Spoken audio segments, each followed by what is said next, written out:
been very clear. I don't avoid conflict because I'm scared of you.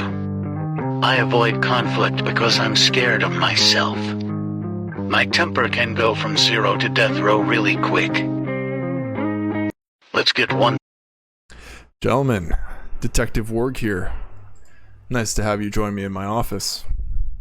On my desk today is a new report. So let's get right into the topic at hand. Bipolar red flags to watch out for when vetting women.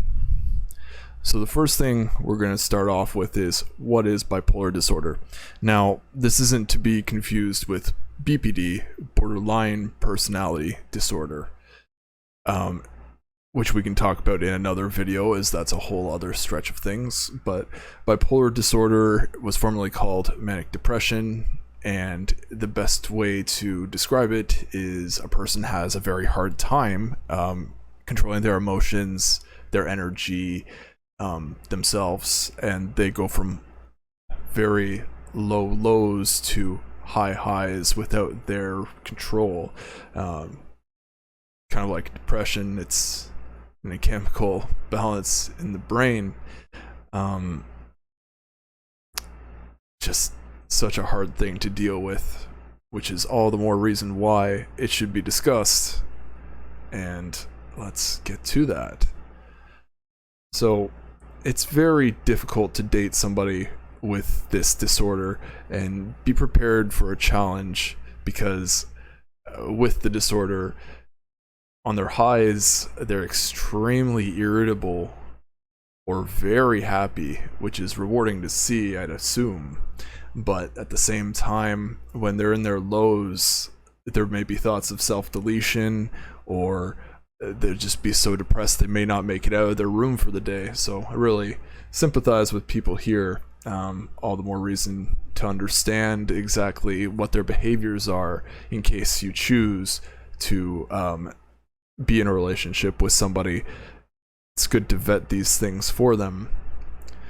Another thing to consider is asking them about their family history, because for the majority of people, this mental health disorder runs in their family.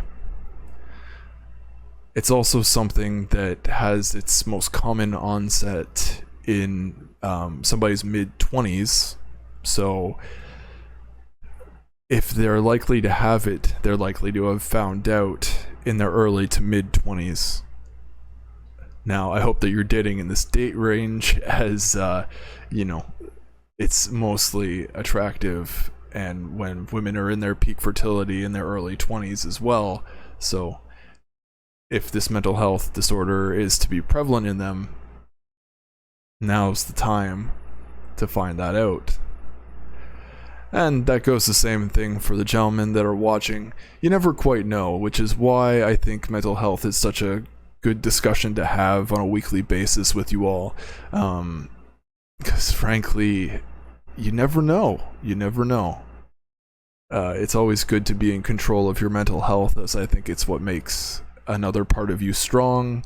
As channels such as Hamza will point out, it's, I'd say, and he'd say, the utmost priority that it be dealt with before you go on to dealing with things such as your physical health. Although the two of them work in tandem, really, as I'm sure anybody that has mental health issues could point out, that doing things like exercising is just paramount to feeling better. I personally know I get a runner's high when I start running for 15 minutes or more, and I just feel like a champ when I'm lifting at the gym. So I'm sure that these same things override all or some of the bad feelings that people have.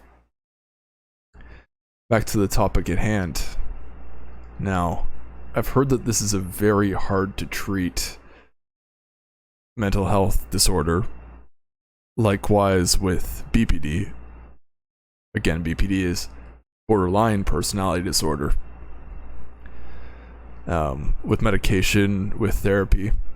I don't quite believe that any sort of mental health disorder is easy to deal with, but at the same time, when vetting somebody, it's always a good idea to ask them about what medication they take and if they've been to therapy for what they have. I personally think that in the first few dates with somebody, mental health should be a conversation that comes up. Even if you're casually seeing somebody, you want to best understand who you're talking with. Now, with TikTok, sorry if that was a bit snide, but I find that on TikTok, people will definitely highlight whatever sort of mental health disorder they have. So a low-key way of checking this is to keep an eye on what exactly they're posting on their social media. It might become a bit clear, like looking over this TikTok creator, it's clear to me that they definitely do have bipolar disorder. How their intro video is just a huge red flag to me if I were looking over their social media and saw this. And I get that it's a recorded sound. Somebody else recorded this before they posted it, and she just put it up there over herself wearing glasses and looking cool with a black and white filter. But at the same time, you know, I don't see the point of why she'd use that if it weren't the case. Because it's true, they're most likely more afraid of themselves than they are of you. Which is just quite crazy. And I don't mean it in a negative sort of way, but it's crazy to think about.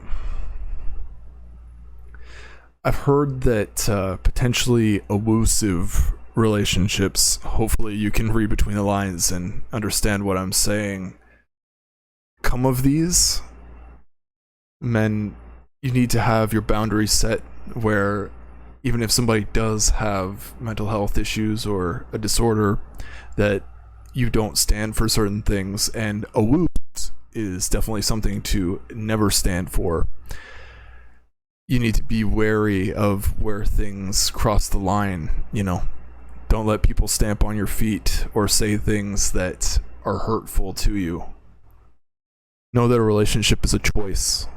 I understand that some people have children, some people are married, but even still, there's ways to deal with things, and don't stand for abusive people. Oops. Back to it. Some people get extremely hot and cold, which I've kind of touched on at the start here, but keep an eye on their behavior and how it swings from time to time.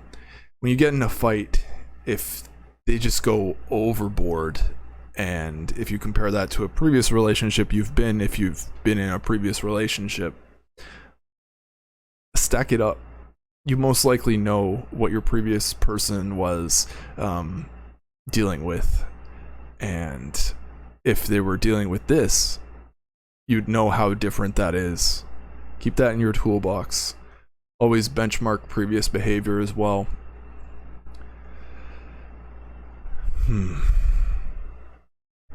Another sad thing is that, like with BPD, friendship most likely is a hard thing to deal with for these people, and interpersonal issues definitely arise. So, to end this more serious topic on a lighter note, Fiends, it's been a pleasure presenting my findings to you today, and if you liked my content, help spread it throughout YouTube by liking the video and subscribing to my channel. Turn on the notification bell, as I'll have new findings for you every single day. And do comment down below the video with your thoughts on this creator and any thoughts of mine that resonated with you, or any topics of discussion in regards to this video. Don't forget to visit Taylor's channel today as well to catch up on his content. Until tomorrow, always do your due diligence.